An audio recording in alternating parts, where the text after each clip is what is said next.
नमस्कार दोस्तों, स्वागत है आपका स्टडी फॉर सिविल सर्विसेज में। वीडियो को पूरा देखिए। कोई भी आपका फीडबैक है, कोई सजेशन है, तुरंत वीडियो में कमेंट करके जरूर बताइए। अच्छा लगे तो वीडियो लाइक जरूर कर लीजिए और ऐसे वीडियो लगातार फ्री में पाने के लिए चैनल को तुरंत सब्सक्राइब कर लीजिए और बेल आइकन को जरूर टैप कर लीजिए ताकि आगे भी सारे वीडियो आपको मिलते रहे। यूट्यूब में फॉलो करते हैं तो प्लीज ये वाला फ्री टेलीग्राम चैनल जरूर ज्वाइन कर लीजिएगा। सारे नोटिफिकेशन, सारे अपडेट यहीं पे आते हैं, ध्यान रखिएगा। स्टडी फॉर सिविल सर्विसेज का कोई भी पेड ग्रुप अगर आपको ज्वाइन करना है तो सिर्फ 856480560660897523864455 यही नंबर है हमारे, सिर्फ जहां पे कॉल या व्हाट्सएप कर सकते हैं। इंस्टाग्राम पे हमारा पेज जरूर फॉलो कर लीजिएगा, study for civil dot services है। ट्विटर पे हमको जरूर फॉलो कर लीजिएगा, @स्टडी फॉर सिविल्स है। सारे क्वेश्चन अटेम्प्ट करिए और स्कोर अपना तुरंत कमेंट करके बताइए। नमस्कार दोस्तों, जय हिंद। देखिए, जो यूपीपीएससी एपीएस की जो टेस्ट सीरीज आपकी चलती आ रही है, ये आपका है टेस्ट नंबर 5। तो बिना टाइम वेस्ट करे शुरुआत करते हैं। देखिए, पहला क्वेश्चन कह रहा है कि जो राष्ट्रीय महिला आयोग है जिसका गठन 1992 में किया गया था, क्या एक संवैधानिक निकाय है जिसको हम कॉन्स्टिट्यूशनल बॉडी कहते हैं। 65वां संविधान संशोधन 1990 के द्वारा अनुसूचित जाति व अनुसूचित जनजातियों के लिए एक विशेष अधिकारी के स्थान पर एक उच्च स्तरीय भूसदनीय राष्ट्रीय अनुसूचित जाति व जनजाति बोर्ड की स्थापना की गई थी। और राष्ट्रीय अनुसूचित जाति व जनजाति आयोग एक संवैधानिक निकाय है। देखिए, संवैधानिक निकाय का मतलब होता है कॉन्स्टिट्यूशनल बॉडी। इसका मतलब क्या है कि जो भी बॉडी किसके एक कॉन्स्टिट्यूशन में लिखी गई है, जिनका जो प्रलेप कहाँ पे है, कॉन्स्टिट्यूशन में दिया गया है, उसको हम क्या कहते हैं, संवैधानिक निकाय के नाम से जानते हैं। देखिए, ठीक है, तो इसका क्या हो जाएगा आंसर क्वेश्चन नंबर वन का आंसर क्या हो जाएगा। देखिए, सीधी बात है, जो राष्ट्रीय महिला आयोग है, कोई भी जो आप जो आयोग देखते हो, national commission for backward classes, ये सब जितने भी हैं, ये क्या है, एक संवैधानिक निकाय मतलब कॉन्स्टिट्यूशन बॉडी होती है जिसके अंदर जो कॉन्स्टिट्यूशन जिसके बारे में लिखा गया है, पर ये क्या स्टेब्लिश हुई है बाहर की तरफ से। तो इसका क्या हो जाएगा, खाली एक इसमें रॉन्ग हो जाएगा। एक संवैधानिक निकाय नहीं है, याद रखिए, स्टेचुरी बॉडी है। कौन सी है, स्टेचुरी बॉडी, याद रखिएगा। बाकी कथन सही है। क्वेश्चन नंबर 2 को देखते हैं, क्या कह रहा है। कह रहा है कि नियंत्रक व महालेखक परीक्षक भारतीय संविधान के अंतर्गत सबसे महत्वपूर्ण अधिकारी होंगे। वह लोकतांत्रिक व्यवस्था में भारत सरकार के रक्षक होंगे, जिसको हम क्या कहते हैं, CAG, comptroller and auditor general of India. ठीक, ये परिभाषा किसने दी थी, किसके द्वारा कथन है, बताइए। तो याद रखिएगा, ये जो कथन है किसके द्वारा दिया गया था, BR अम्बेडकर के द्वारा दिया गया था। केंद्रीय सूचना आयोग में 2019 के बाद से कितने सदस्य हैं। देखिए, जब ये आपको जो सेंट्रल इंफॉर्मेशन कमीशन है, जब ये आयोग बनाया गया था, तब इसमें 5 सदस्य थे। ठीक, अब 19 के बाद अगर आपसे पूछ रहा है क्वेश्चन नंबर 3 का, तो आंसर क्या हो जाएगा आपका, 6 हो जाएगा। ठीक है, 6 + 1 6। अब टोटल कितने हैं, 7 है। तब जब बना था तब कितने थे, 5 थे। क्वेश्चन नंबर 4 कह रहा है कि जो सहकारी समितियां होती हैं, जो कोऑपरेटिव सोसाइटीज होती हैं, जैसे आपको पता है कि हमारे जो संविधान है उसमें कुछ पार्ट है, कुछ शेड्यूल है, कुछ आर्टिकल है। क्वेश्चन पूछ रहा है कि जो सहकारी समितियां हैं, उनको संबंध संविधान के किस भाग से है, 9 का क, ख या 14। तो इसका क्या आंसर हो जाएगा आपका, 4 का बी। जो पार्ट 9B है उसमें है कोऑपरेटिव सोसाइटीज। ठीक है, चलिए क्वेश्चन नंबर 5 देखते हैं। अनुच्छेद 39A क्या कह रहा है, equal justice and free equity कह रहा है। Separation of executive from judiciary, कार्यपालिका और न्यायपालिका से जो प्रकरण है अनुच्छेद 50 में है क्या। और 84 में के संसद के सदनों की अवधि है, बताइए। क्वेश्चन नंबर 5 का आंसर क्या हो जाएगा।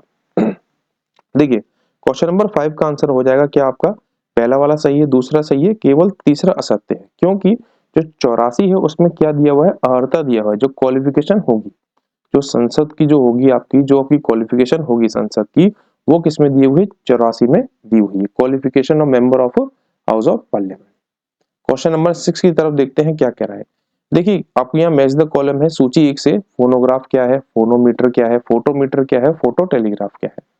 अगर आपसे पूछा जाता है कि फोनोग्राफ क्या है, बताइए। क्वेश्चन नंबर 6 का आंसर क्या हो जाएगा। देखिए, जो फोनोग्राफ होता है, ये ध्वनि तरंग को रिकॉर्ड करने में काम में नियंत्रण करता है, कौन सा, फोनोग्राफ हो जाएगा। ठीक, उसके बाद आपका अगर मैं बात करूं फोनोमीटर की, तो फोनोमीटर क्या करता है आपका, ध्वनि की तीव्रता स्तर ज्ञात करने वाला यंत्र कौन सा है, फोनोमीटर। फोटोमीटर क्या करता है आपका, उसके बाद ये क्या, दो जो आपके स्रोत होते हैं, प्रायद्वीपीय तीव्रता की तुलना करने में कम करने का उपकरण कौन सा, फोटोमीटर। ये कंपेयर करता है illusion of two different object. और फोटो टेलीग्राफ क्या हो जाएगा आपका, और फोटो टेलीग्राफ क्या हो जाएगा आपका, ये तीसरा। फोटोग्राफ एक स्थान से दूसरे स्थान भेजने के लिए फोटो टेलीग्राफ होता है। तो पहले का दूसरा, इसका क्या आंसर हो जाएगा, पहले का सेकंड, फर्स्ट, थ्री, फोर्थ। तो आंसर नंबर सी। ठीक है, अगला क्वेश्चन देखते हैं, क्वेश्चन क्या कह रहा है, क्वेश्चन नंबर 7 देखेंगे। चुंबकीय जो आघूर्ण होते हैं इनकी इकाई क्या होती है, जो बल होते हैं टॉर्क क्या होती है, सरफेस पोटेंशियल पृष्ठ विभव की क्या होती है, और पृष्ठ तनाव की जिसको हम क्या कहते हैं सरफेस टेंशन। बताइए क्वेश्चन नंबर 7 का आंसर। देखिए सीधी बात है, जो चुंबकीय आकर्षण जो आघूर्ण होते हैं जिसको मैग्नेटिक मूवमेंट बोलते हैं, इसका क्या हो जाएगा आपका जूल प्रति टेस्ला, है ना। उसके बाद आपका क्या होगा, जो बल आघूर्ण होते हैं इसका क्या हो जाएगा आपका बल अक्ष का क्या न्यूटन मीटर हो जाएगा, न्यूटन मीटर। पृष्ठ विभव का क्या हो जाएगा आपका, देखिए सीधी बात है जूल प्रति किलोग्राम, जो सर्विस पोटेंशियल होता है इसको किलोग्राम में, और जो पृष्ठ तनाव होता है इसको हम क्या न्यूटन पर मीटर में नापते हैं, किसमें न्यूटन पर मीटर में। क्वेश्चन नंबर 8 देखेंगे, कह रहा है कि जो स्पीड है ध्वनि की जो गति है उसके हिसाब से लगाई। देखो आपको सबको पता है कि जो स्टील होता है उसमें ध्वनि ज्यादा होती है, लेकिन एल्यूमिनियम में सबसे ज्यादा होती है, करेक्ट। तो देखिए पीतल, लोहा, इस्पात, निकल, एल्यूमिनियम, एल्यूमिनियम यहाँ पे आ जाएगा। और अगर पूछेगा सबसे कम तो सबसे कम किसमें, पीतल में। तो आंसर क्या हो जाएगा आपका question option number B. Question number 9 देखेंगे क्या कह रहा है, क्वेश्चन नंबर 9 कह रहा है कि जो निम्न विकल्पों में से आदेश राशि का युग्म विकल्प का चयन करें। जो स्केलर क्वांटिटी, आपको पता है कि एक स्केलर क्वांटिटी होती है, वेक्टर क्वांटिटी होती है। इसका आंसर क्या हो जाएगा क्वेश्चन नंबर 9 का, इस्पात, त्वरण, बल, संवेग, ये सब क्या है स्केलर क्वांटिटी, लेकिन जो गुरुत्वीय विभव है और जो विद्युत विभव है ये सब क्या है स्केलर है, बाकी सब क्या है वेक्टर है, क्योंकि इसमें डिस्प्लेसमेंट भी है और डायरेक्शन भी है। सीजियम 137 का प्रयोग किस रोग के उपचार के लिए किया जाता है। बहुत बार इंपॉर्टेंट क्वेश्चन पूछे, इंपॉर्टेंट है, बहुत बार पूछा भी किया है। तो इसका आंसर क्या हो जाएगा क्वेश्चन नंबर 10 का आंसर कैंसर। चलिए अगला क्वेश्चन क्या कह रहा है, कह रहा है कि ये प्रमुख कोशिका अंग है और इनका कार्य है। जैसे राइबोसोम है, स्थावरण क्या करता है, लाइसोसोम क्या करता है, सेंट्रोसोम क्या करता है, और गोल्गी बॉडीज क्या करती है। क्वेश्चन नंबर कौन सा है ये 11 का आंसर देंगे। देखिए 11 का आंसर क्या हो जाएगा आपका, देखिए जो राइबोसोम होता है ये प्रोटीन संश्लेषण में काम आता है, ठीक। उसके बाद जो आपका लाइसोसोम होता है ये किसके लिए काम आता है आपका हाइड्रोलिटिक एंजाइम बनाने के लिए, ठीक। उसके बाद जो सेंट्रोसोम होता है आपका ये किसके लिए कोशिका विभाजन सेल डिवीजन, और गोल्गीज के लिए जो आएगा ये विशेष पदार्थों का अवगम करने के लिए स्पेसिफिक सब्सटेंस। तो क्या हो जाएगा आपका 4 3 2 1, क्वेश्चन नंबर क्या हो जाएगा सी डी, ठीक है ना 4 3 2 1। क्वेश्चन नंबर 12 क्या कह रहा है, कौन सा असुमेलित है, कौन सा जो है आपका सही नहीं है, करेक्टली मैच कौन सा नहीं है। इंसुलिन, ग्लूकोज बिल्कुल बात सही है। जो आग्रेशय होता है वो लैंग्रीन कोशाएं बिल्कुल इनको बोला जाता है। एड्रेनल को क्या कॉर्टिसोल बोला जाता है, और फॉस्फोलिपिड का सिंथेटिक शुगर। बताइए तो इसका आंसर क्या हो जाएगा डी हो जाएगा। ये जो होता है आपका किससे होता है फॉस्फोलिक लैक्टिकम से, है ना, लैक्टिथिज्म से होता है, लैक्टिथिज्म से, ना कि फॉस्फोलिटिक ये सिंथेटिक शुगर से नहीं होता, लैक्टिथियम से होता है, याद रखिएगा LECTITHIM लैक्टिथियम। चलिए अगला आंसर देंगे, कह रहा है हर्पीज जो है एक आपकी त्वचा का रोग है, बिल्कुल बात सही है क्या। और जो प्रतिशन है ये श्वास रोग है, रेस्पिरेटरी। कॉन्फेडा क्या है आपका सलिवरी ग्लैंड है, और रोहा क्या है फेफड़े से है। क्वेश्चन नंबर 13 का आंसर बताएंगे। 13 का आंसर क्या होगा, देखिए रोहा वाला जो है ये फेफड़े से नहीं है, याद रखिएगा इसका संबंध किससे है, आई से है, आंखों से है, ये गलत हो जाएगा। बांग्लादेश के क्वेश्चन नंबर 14 बोल रहा है कि बांग्लादेश के संग सीमा साझा करने वाले भारतीय राज्यों को संबंधित कौन कौन से कथन सही है। बांग्लादेश किन किन जो बांग्लादेश है किन किन राज्यों संग सीमा लगाता है अपनी, तो पश्चिम बंगाल के संग लगाता है, बिल्कुल बात सही है। मेघालय के संग लगाता है, त्रिपुरा, मिजोरम और असम, ठीक है ना। अब मित्रों में बंगले में चला, ऐसे याद कर सकते हैं, अब मित्रों में बंगले में चला, बंगले में चला, ठीक है ना। अ से असम हो जाएगा, मी से मिजोरम, त्रिपुरा, में मेघालय, बे से बंगाल। क्वेश्चन नंबर 15 क्या कह रहा है, सही विकल्प बताइए किसके लिए। देखिए जो पश्चिमी घाट पर्वत की उत्पत्ति है क्या आपका ये सेनोजिक सेनोजाइक काल में हुई है। दक्कन जो ट्रैप है जिसको हम डेक्कन ट्रैप बोलते हैं, क्या इसकी उत्पत्ति क्रिटिक सर्टिशियस काल में हुई है। और जो मेघालय का पठार हिमालय का ही है, पूर्वी विस्तार है, उदाहरण के तौर पे अराकोरम और मिजोरम पहाड़ियां। बताइए क्वेश्चन नंबर 15 का आंसर क्या हो जाएगा। आई थिंक ये दोनों सेंटेंस सही है, याद रखिएगा। इसमें तीसरा असत्य हो जाएगा, जो मेघालय का पठार है जिसको आपको क्वेश्चन में बोल रहा है ये पेनिनसुलर प्लेट्यू का पार्ट है, किसका पेनिनसुलर का है, प्लेट्यू का पार्ट है, ना कि पूर्वी विस्तार का, ठीक है, हिमालय का नहीं। क्वेश्चन नंबर 16 क्या कह रहा है, उत्तर के विशाल मैदान की चौड़ाई पश्चिम से पूर्व की ओर कम होती है। महान हिमालय के विलय की प्रकृति असीमित है। शिवालिक श्रेणी की तलहटी से सटे हुए भाबर के मैदान की चौड़ाई पश्चिमी से पूर्व और बढ़ती जाती है। क्वेश्चन नंबर 16 का आंसर क्या हो जाएगा? तो इसमें क्या है, पश्चिम से पूर्व नहीं बढ़ती है, याद रखिएगा, पूर्व से पश्चिम बढ़ती है, गलत लिखा हुआ है, थर्ड वाला गलत हो जाएगा, याद रखिएगा। फ्रॉम वेस्ट टू ईस्ट नहीं होगा, ईस्ट टू वेस्ट हो जाएगा। क्वेश्चन पूछ रहा है क्वेश्चन नंबर 17 की तरफ देखेंगे कि जो जावदी की पहाड़ियां हैं किस राज्य में स्थित है? जावदी हिल्स किस राज्य में? तो इसका आंसर क्या हो जाएगा? कहां पे? ये तमिलनाडु में स्थित है। चलिए क्वेश्चन नंबर 18 देखते हैं। मध्य भूमि के संबंधित निम्न कथनों पर विचार करिए। मध्य भूमि मतलब सेंट्रल हाईलैंड। देखिए जो मध्य उच्च भूमि की जो पश्चिमी भाग है उसको हम मालवा का पठार कहते हैं, बात सही है। पूर्वी भाग का छोटा नगर व पठार कहते हैं क्या? क्वेश्चन नंबर 18 सही बात है। इन दोनों के बीच में जो बुंदेलखंड या बघेलखंड के नाम से जाना जाता है, बिल्कुल बात सही है, याद रखिएगा, तीनों सेंटेंस सही है। मालाबार तट से संबंधित कुछ कथन जानकारी देखिए, पहचान करिए। यह मैंगलोर से कुमारी अंतरीप एक विस्तारित है। इसमें लंबे और संकरे अनूप या कयाल पाए जाते हैं। इस तट की दूसरी सबसे लंबी नदी कौन सी है? पेरियार है। और इस तट कांप या महीम लेटराइट मिट्टी से निर्मित है। यहाँ की जलवायु उष्ण व आर्द्र है। क्वेश्चन नंबर 19 का आंसर क्या हो जाएगा? देखिए ये सेंटेंस बिल्कुल सही है। ये ताप और महीन लेटराइट मिट्टी से निर्मित है, बिल्कुल बात सही है। यहाँ की जलवायु उष्ण आर्द्र है, बिल्कुल बात सही है। पर ये दूसरा गलत हो जाएगा, ये तट की दूसरी सबसे लंबी नहीं है, सबसे लंबी नदी यही है, पेरियार नदी, याद रखिएगा। क्वेश्चन नंबर 20 क्या कह रहा है कि जो अरुण ग्रह है, प्लेनेट के बारे में बात कर रहा है, अरुण ग्रह के चारों ओर एक वलय पाया जाता है, रिंग्स पाई जाती है यूरेनस के अराउंड। वरुण और मंडल का दूरस्थ ग्रह है, नेपट्टून जो है सबसे दूर है। और चारोन प्लेटू का सबसे बड़ा उपग्रह था, जो ये उसके बाद 2006 से पहले, क्योंकि 2006 के बाद तो इसको ड्वार्फ प्लैनेट घोषित कर दिया गया था। ठीक है, इसके क्या हो जाएगा आंसर? सारे आंसर इसमें सही है। शेरशाह सूरी से संबंधित कुछ कथन है, देखिए पहला कथन ये कह रहा है कि वह एक शानदार प्रशासनिक व्यवस्था का निर्माता था, बिल्कुल बात सही है।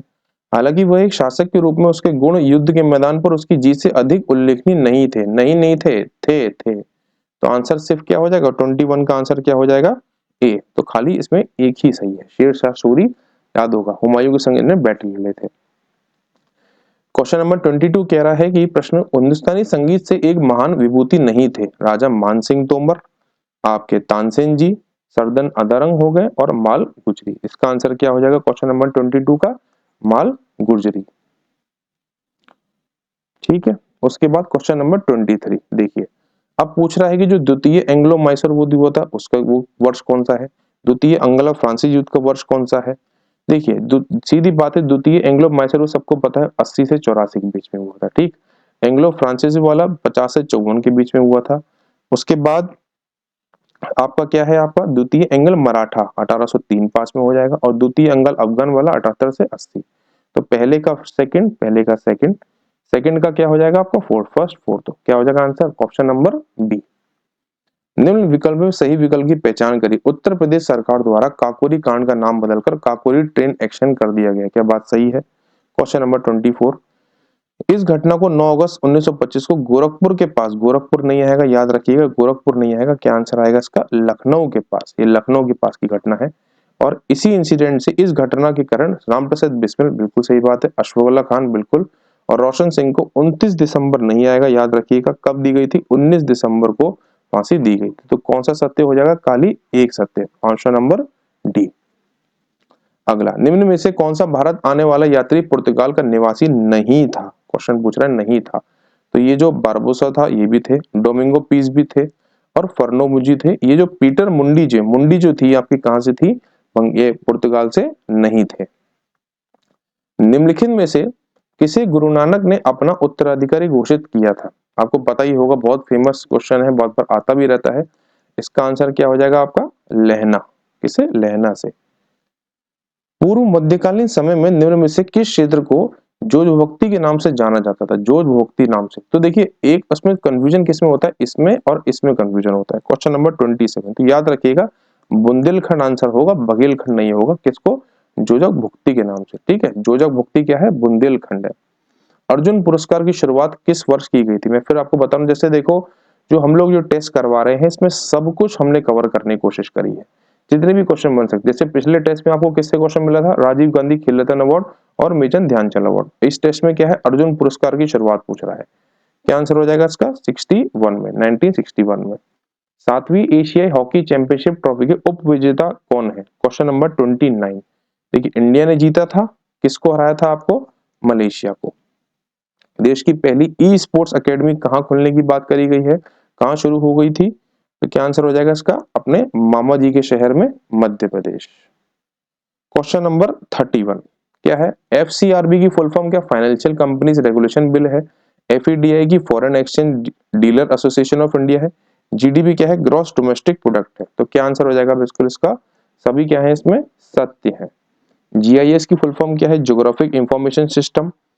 उसके बाद हाई पावर कंप्यूटर एचपीसी की है। ईयरनेट की क्या है? Education and research network. Question number 32 का आंसर क्या हो जाएगा आपका? ये दोनों सही है, एचपीसी आपका गलत हो जाएगा, है ना। तो इसमें दो असत्य हैं, 32 में केवल दो असत्य हैं।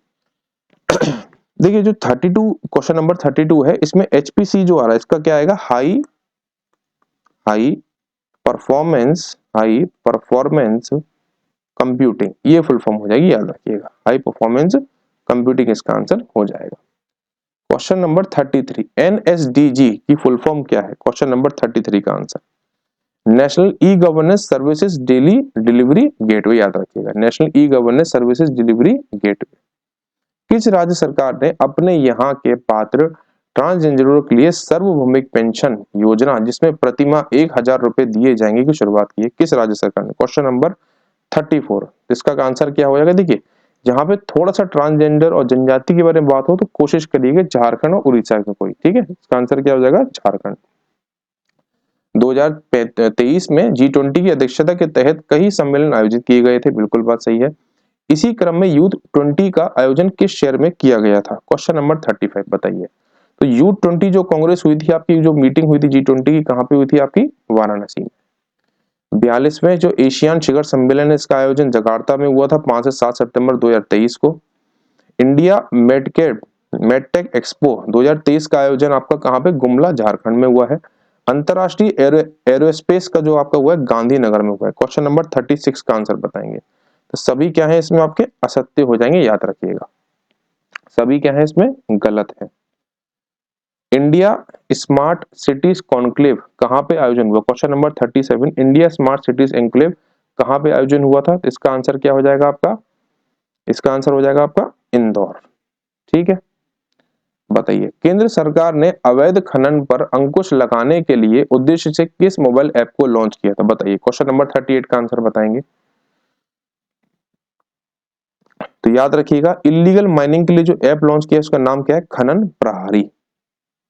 क्वेश्चन नंबर 39 क्या कह रहा है? देश की पहली सोलर सिटी का लोकार्पण मध्य प्रदेश के मुख्यमंत्री शिवराज सिंह द्वारा सांची शहर में किया गया। क्वेश्चन नंबर 39 है उक्त सिटी का उद्देश्य कार्बन उत्सर्जन कम करना और नेट जीरो का लक्ष्य प्राप्त करना है। सांची स्थित नागोरी पहाड़ी पर 55 हेक्टेयर क्षेत्र में यह सोलर प्लांट लगाया गया है। इसमें 5 मेगावाट विद्युत उत्पन्न होगा। क्वेश्चन नंबर 39 तो क्या आंसर आएगा इसका? बताइए। इसका आंसर क्या आ जाएगा आपका? डी। तो खाली चौथा असत्य है, बाकी सब इसमें क्या है? बिल्कुल आपके सही है। हाल ही में केंद्रीय शिक्षा मंत्री, देखिए ये भी याद रखिया करिए कि जो केंद्रीय शिक्षा मंत्री वो कौन है, ठीक है ना। फाइनेंस मिनिस्टर कौन है आपके, होम मिनिस्टर कौन है, ये सब। शिक्षा मंत्री धर्मेंद्र प्रधान ने एनसीईआरटी की स्थापना दिवस पर इसे डीम्ड यूनिवर्सिटी का दर्जा दिया है। 2023 में एनसीईआरटी का कौन सा स्थापना दिवस हुआ है? बताइए। जो एनसीईआरटी है उसका स्थापना दिवस कब, कौन सा साल हुआ है? तो जो अभी जो 2023 है कौन सा है? तो इसका आंसर क्या हो जाएगा? 40वें का ए आंसर हो जाएगा, याद रखिए। कौन सा आपका? 63वां स्थापना दिवस 2023 में मनाया गया है। विकल्पों में से सही विकल्प की चयन कीजिए। हाल ही में 8 अक्टूबर 2023 को न्यू जर्सी में रॉबिन्सली टाउनशिप में भारत के बाहर की दुनिया के सबसे बड़ा हिंदू मंदिर का उद्घाटन किया गया। अच्छा, इस मंदिर का शिलान्यास 2015 में हुआ था। अगस्त 2023 में तमिलनाडु स्थित परवार नदी के मार्ग स्थायी रूप से परिवर्तन किया गया था। यह कार्य निवाली लिग्नाइट कॉर्पोरेशन लिमिटेड द्वारा किया गया था। बताइए। क्वेश्चन नंबर 41 का आंसर। देखिए इसमें जो है आपका खाली थर्ड वाला ही सही है, क्योंकि इस मंदिर का जो शिलान्यास हुआ था ये आपका हुआ था 2011 में। 11 में इसका शिलान्यास हुआ था, याद रखिएगा। और ये जो सबसे भारत के बाहर का दुनिया का जो सबसे बड़ा हिंदू मंदिर है उसका नाम कौन सा है? अंगोर वट, कंबोडिया में जो है, याद रखिएगा। अंगोर वट जो आपका कहाँ पे है? आपका कैम्बोडिया में है। अंगोर वट कहाँ पे है? कैम्बोडिया में, याद रखिएगा। तो ये नहीं है वो। क्वेश्चन नंबर 42 क्या कह रहा है? निम्न विकल्पों में से सही विकल्प का पहचान करिए। कह रहा है जो नुखाई उत्सव होता है इसका संबंध ओडिशा राज्य से है। हाल ही में जीएसआई ने, जियोलॉजिकल सर्वे ऑफ इंडिया ने, गुजरात के खंबात की खाड़ी से एकमात्र एकत्र किए गए तलछट के नमूने के दुर्लभ धातु वेनेडियम की खोज की है। किसकी? वेनेडियम की। सितंबर 2023 में पुराने संसद भवन का नाम बदलकर संविधान संशोधन कर दिया गया था। क्वेश्चन नंबर 42 का आंसर क्या होगा बताइए? क्या आंसर हो जाएगा इसका? बिल्कुल सभी क्या है, बिल्कुल आपके इसमें सत्य है। हाल ही में अगस्त 2023 में जल संरक्षण से संबंधित त्योहार आदि पेरक्कू कहाँ पे बनाया गया है? 2023 का सवाल है, जल्दी से कमेंट करके बताएंगे। देखिए 43 का जो आंसर हो जाएगा क्या हो जाएगा आपका? कहाँ पे बनाया गया आदि पेरक्कू? आपका तमिलनाडु में बनाया गया है। देखिए आप कुछ मैथ के सवाल हैं। क्वेश्चन बोल रहा है कि एक समबाहु त्रिभुज का परिमाप, इक्विलेटरल ट्रायंगल का परिमाप कितना है? 3:3 देखिए सीधी बात है, अगर परिमाप पूछ रहा है तो इसका क्या आंसर हो जाएगा? 3 मतलब जो पेरीमीटर होता है वो क्या होता है? 3a होता है। इसके बराबर रख देंगे तो 3 से 3 कट जाएगा, एक की वैल्यू आ जाएगी कितना? √10। अब इसका जो एरिया होता है, क्षेत्रफल किसका? समबाहु त्रिभुज का क्या होता है? √3/4 इंटू a स्क्वायर।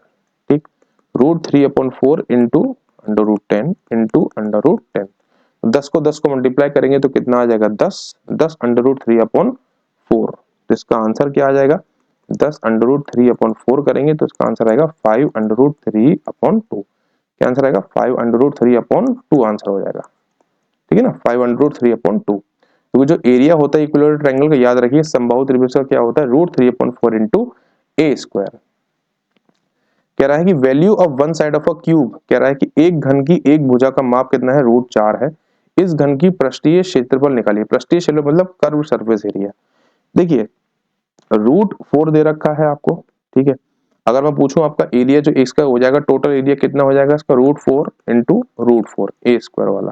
ठीक, अब एक बात बताइए, जो अगर √4 को मल्टीप्लाई करोगे तो कितना आएगा? 4। अब इसका क्या निकालना है? कर्व सरफेस एरिया क्या हो जाएगा? 6 से। तो 6 को अगर आप 4 से मल्टीप्लाई करेंगे तो क्या आंसर आएगा? 24। इसका क्या आंसर आएगा? 24 इकाई, 24 यूनिट। क्वेश्चन कह रहा है 46, क्या कह रहा है? प्रवीण अपनी मासिक वेतन का 60% रूम किराए पर खर्च करता है, तो उसका मासिक वेतन कितना होगा? देखिए अपना मासिक वेतन, अगर मान लीजिए यहाँ पे क्वेश्चन में दे रखा होता है, इसका आंसर क्या होगा? आंकड़े पर्याप्त नहीं, क्योंकि अगर वो ये नहीं, हम देखो इस सवाल में हमें ये पता ही नहीं लगा कि उसका मासिक वेतन है कितना, ये 10,000 है, 1,000 है या 1,00,000 है।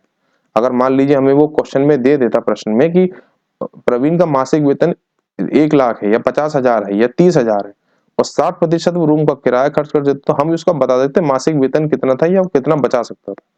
ठीक है ना, मासिक वेतन अगर एक बात और याद रखिए, अगर आपको कभी मंथली दे रखा होगी, मंथली सैलरी इतनी है और आपको क्या निकालनी? एनुअल निकालनी, उसका भी याद रखिएगा कि मंथली पूछ रहा है कि एनुअल। एनुअल मतलब क्या होता है? वर्षीय, पूरे साल में कितना कमा रहा है, और मंथली मतलब महीने में। तो इसका भी ध्यान रखिएगा क्वेश्चन में अगर आता है तो। क्या कह रहा है? कह रहा है कि प्रीति की जो मासिक वेतन है वो कितना है? 10,000 रुपए है।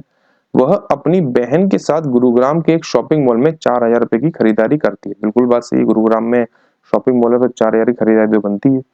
प्रीति के पास मासिक वेतन का कितने प्रतिशत शेष बचा? देखिए यहाँ मासिक वेतन दिया हुआ 10,000 रुपए, ठीक है, 4,000 रुपए खर्च कर लिए, कितना बचा? 6,000 रुपए। ठीक है, अब अगर आप 6,000 बचा रहे हो कितने में से? 10,000 में से। ठीक है, और अगर आप देखोगे तो ये कितना हो जाएगा आपका? कितना हो जाएगा आपका? सीधे से 60%। सिंपल सा है।